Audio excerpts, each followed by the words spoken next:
So you need to keep this in mind as African Americans are moving north and they're fleeing these racial injustices in the South. They run into racial injustice in the North. Just because we think of folks living in what were states that stayed in the Union, do not confuse that with those people living in the states, not thinking that African Americans were less than them. And they did their best to make sure that they remained segregated. They did not want to change their social patterns in any way, shape, or form. And it just, that racism took a different form. This, of course, creates a great frustration in this newly created urban black population and the communities that they live in, and it ultimately erupts in violent riots in the 1960s. This urban unrest consisted largely of attacks by blacks against the symbols of their oppression and frustration. Things like white-owned businesses operating in black neighborhoods. And of course, the police, who were seen as an army of occupation and whose excessive use of force was often the immediate precipitator of riots. So this is the conundrum of social movements. You might be on the right side of things morally and from a social justice perspective, but the police are one of the only institutions and organizations that can legally use force. And when they do, it's usually constructed as a necessary response to urban unrest, if you will, in this case.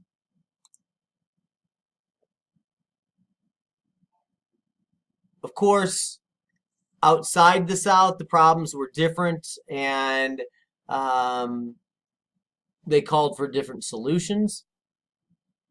The late part of the 1960s, we see the rise of the Black Power movement, which it's a loose coalition of organizations and spokespersons that encompassed a variety of ideas and views, many of which differed simply from those of the civil right, or sharply from those of the civil rights movement. So some of the central ideas included racial pride, interest in African heritage and black nationalism, and were represented by people like Stokely Carmichael and, of course, Malcolm X and the Nation of Islam. The Nation of Islam and other Black Power groups were distinguishing between racial separation and racial segregation.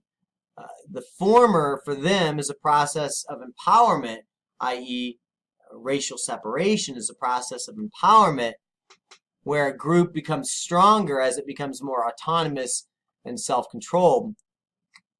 The latter, of course, racial segregation, is a system of inequality in which African Americans are powerless and are controlled by the dominant group. Therefore, the Black Power groups were working to find ways in which African Americans could essentially develop their own resources and deal with the dominant group from a more powerful position. A strategy which is similar to that followed by minority groups in ethnic enclaves. But this was not allowed to happen for the most part. This, of course, leads to protest, challenges to power, and a call for pluralism. So in the context of black-white relations in the 1960s, this rise of the Black Power movement, it essentially serves a variety of purposes.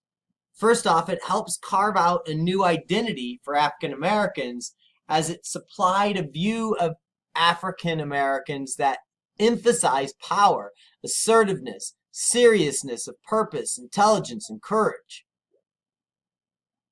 Black Power also served as a new rallying cry for solidarity and unified action in the unfinished business of erasing black-white inequality. And ultimately the ideology provides an analysis of the problems of American race relations in the 1960s. Only the reconstruction of American society is going to rid African Americans of their main problem, which is institutionalized racism and discrimination. As always, we have to filter all of this through gender, even the black protests. So the battles against racism and the battle against sexism were essentially separate struggles with separate and often contradictory agendas as the black protest movement continued to subordinate women. In the view of many African American women, which were the background of the movement, even when they were relegated to less glamorous but vital organizational work. Fannie Lou Hamer is a great example. She devoted herself entirely to the civil rights movement and founded the Freedom Party, which successfully challenged the racially segregated Democratic Party and the all-white political structure of the state of Mississippi. So even though they are not getting the true credit that they deserve, they being African American women, are making huge impacts in the struggle for civil rights. This brings us to black-white relations since the 1960s. So without denying the progress towards integration, African Americans and white Americans continue to live in worlds that are indeed separate and unequal. That doesn't mean that African Americans have not made significant strides. It just means that it's still separate and it's still unequal. White folks are still gaining advantage. They still have privilege. We know that both groups have committed violence and hate crimes on the other, but the power differentials and the patterns of inequality that are the legacy of our racist past guarantee that African Americans will more often be seen as the invaders pushing into areas where they do not belong and are not wanted. Public discrimination lawsuits to race riots are not a thing of the past. This construction of African Americans as the other still impacts them greatly in their life chances in the United States. And this should not be the way it is in 21st century America, but it is the way it is. And we need to understand that. This brings us to the criminal justice system and its impacts on African Americans. I'm not sure if any of you have had the good fortune or not so good fortune, because it's a really depressing movie, to watch 13th. I highly recommend a viewing of 13th on Netflix. It tells this story real well, and you cannot step away feeling as if African Americans have been treated fairly.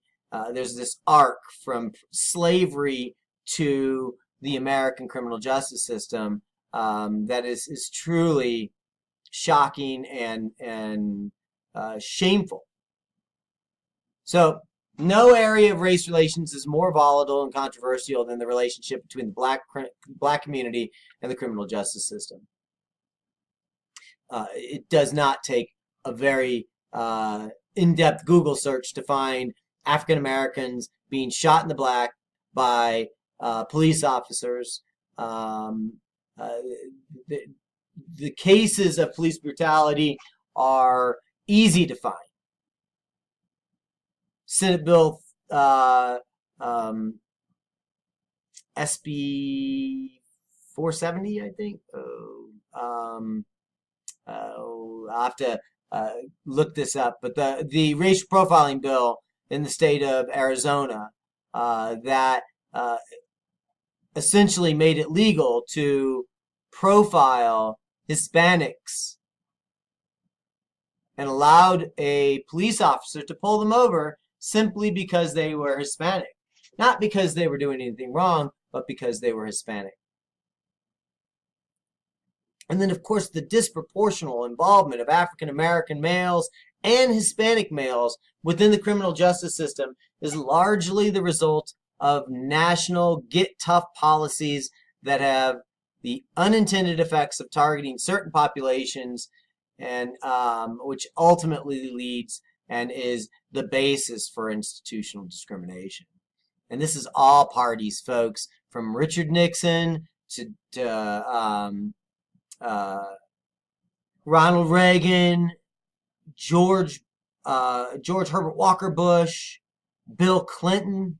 Bill Clinton was one of the his 3 strikes you're out, get tough on crime, had maybe the greatest impact on the incarceration rates of African Americans, all the way up to Barack Obama, and then Barack Obama starts to push back against the system.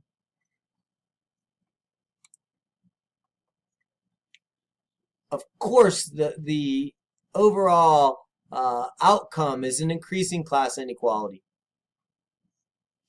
Urbanization has brought increased class differentiation, with black poverty a serious problem, and middle-class blacks are lagging behind middle-class whites in all economic indicators.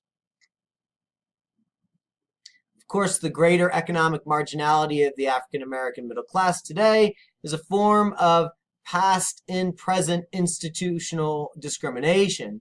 It reflects the greater ability of white parents and grandparents, in large part rooted in higher rates of home ownership, to high finance, to high levels of education, and subsidized business ventures and home mortgages. This is white privilege, and white folks gain more from these categories than do African Americans. And no matter what their level of success, occupation, or professional accomplishment, race continues to be seen as the primary defining characteristic in the eyes of the large society. There was just a big to-do about Kevin Durant and LeBron James talking about giving their thoughts on the Trump presidency and discrimination and the role of race in the United States in the 21st century. And both of these guys, who are wealthier than any of us ever will be, said even with all of their wealth, they still feel as if they're seen as being black first. Something else to think about, white collar occupations, if we use them as an indicator of middle class membership, Oliver and Shapiro found that the median income of middle class blacks was only 70% of the median income of middle class whites. Even more dramatically, they found a huge racial gap in total net worth. This home equity stock savings, for every dollar owned by the white middle class blacks own only 15 cents. This is the result of institutional discrimination. We see similar numbers when we see society through the lens of gender.